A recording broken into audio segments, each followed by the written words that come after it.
Hello everyone and welcome back to another video on the channel. Today we're going to be talking about Pearl, which is the prequel to X, directed by Ti West. And when I first watched X earlier this year, I absolutely loved that film. It was one of my favorite movies of the year, but I actually missed the post-credit scene. So at first I didn't realize that Ti West made a secret prequel to this film while they were filming the first one with Mia Goth, and she even co-wrote this movie, which is really cool, and I was so excited for this thing. If you've seen any of Ti West's other movies, especially The House of the Devil, you can really tell that he is so good at taking a moment in film history or in history in general and really applying it to his films and capturing that moment so authentically. And I think The House of the Devil captured the 80s very well, and then of course X captured the 70s horror really well. That was very similar and reminiscent to, of course, Texas Chainsaw Massacre and other films like that, and so he was so great at that. And so this movie takes place 6 years before X, when Pearl is a young girl that is dreaming of being a movie star, dreaming of being a dancer, and so it takes place in 1918, and so it does capture that tone in that world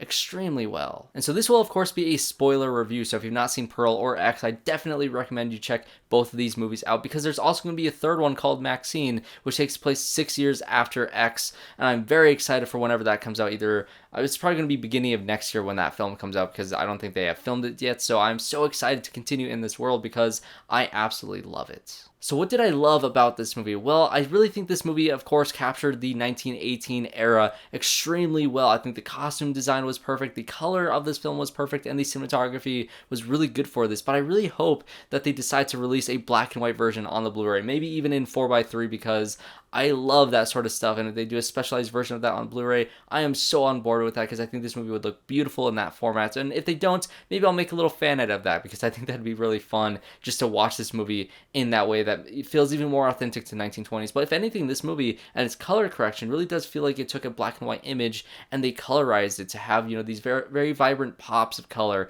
like the reds and the greens and the blues, and all the colors just feel so vibrant and just kind of playful in this movie, which really does contrast with the really dark and just disturbing stuff that Pearl does throughout this movie that I absolutely enjoyed watching her character go through this downward spiral, or not even downward spiral, just kind of accepting who she is and what kind of monster that she becomes eventually when it comes to X and her character in that. Mia Goth is by far my favorite part of this movie. She is so damn good in all of these different roles that she plays in this entire world that Ti West has created. Of course, she's great as Maxine, but that's very different from her portrayal of Pearl as an older woman, and that's very different from her as a young girl who is experiencing all these things at the beginning of, you know, her turn into kind of accepting who she was, accepting all the terrible things that she has done, and kind of diving into that madness, that murderous kind of aspects of her character that I love. Now I'm going to skip to the final shot of this movie because it's so great. It's honestly one of my favorite final shots of the entire year, and it's essentially this close-up of Mia Goth's face after all the events of the film, and you see Howard finally getting home. He sees the parents rotting away at the kitchen table, and she just has this smile on her face as if she's trying to convince him to accept her and everything that she's done in this situation that they are now in, and she's just holding this smile, and she's slowly, you know, starting to have tears fall down her face. It is so great. She is asked to do so many things in this movie as an actress, and I think Ti West, you know, really does get the greatest performance out of her that he possibly can. She is so great in this movie. And this movie doesn't start off as flashy and crazy as X does, with all the sex and nudity and blood and all the crazy stuff that happens in that movie. It's very different in tone because this movie is much more of a character piece. It takes its time to set up Pearl as who she was, of trying to hide, you know, all the murderous aspects of her life. You know, you see her at the very beginning killing this goose and feeding it to the alligator, so you know she has that all in her, but she's trying to suppress it all. And throughout the movie, after all the things that her mother puts her through, because she's so, you know, focused on saying that you can't follow your dreams, you can't live in these fantasies. And so her parents were actually great foils for her character, because the mother was so, you know, controlling, so demanding. Her father was catatonic. He was stuck in a wheelchair. He couldn't move, he couldn't talk, and he knew that was going to add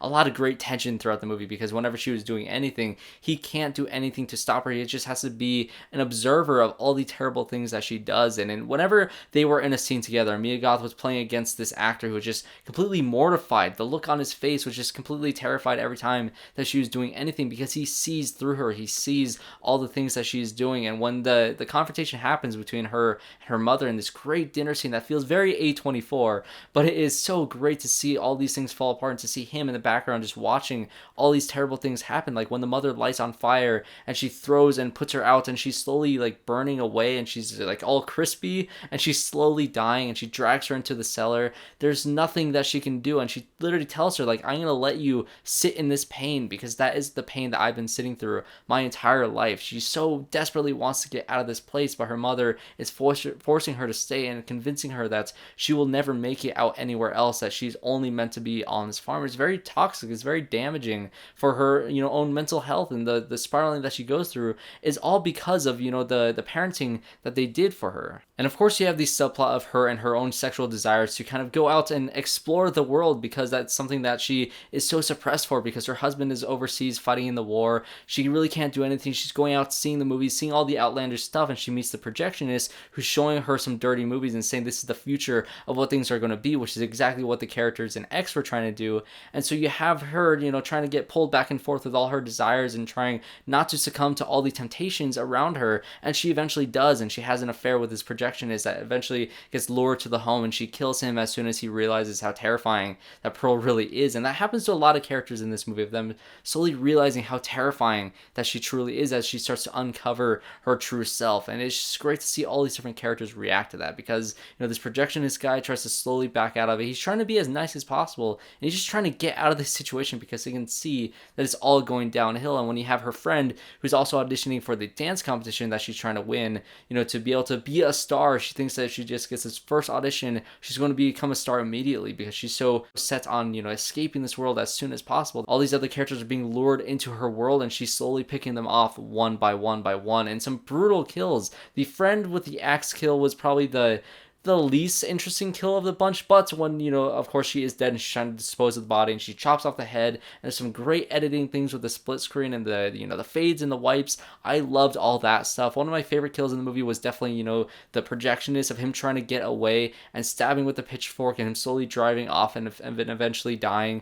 That was great. And so I think as a very interesting character study, this movie feels like the Joker for A24 fans. You slowly get to see Pearl figure out who she is, drive herself into madness, and eventually, that final shot of her smiling towards the camera is wonderful. It's also a great slasher movie for the last half of this movie when things start, getting crazy, when she starts getting all these kills. So it has a lot of very fun kills, and it also feels like a very fun, stylistic snapshot of the world of 1918 in the world of X. And I think it really does help X a lot in terms of watching that movie and kind of seeing the motivations of Pearl's character in that film, because, she says at one point that she hates blondes. Trying to figure out why that is because, the producers are trying to find this, cute, homey, blonde woman that was going to be able to be the dancer, be the star of their picture that they're trying to do. She even does say that line that happens in X when she's talking to Maxine, saying, oh, this can be our little secret, because that's essentially what she wants by the end of this movie with Howard. Like, all this killing that she has done, she wants to keep that little secret. She wants to keep this life that she has, this little snapshot, when she realizes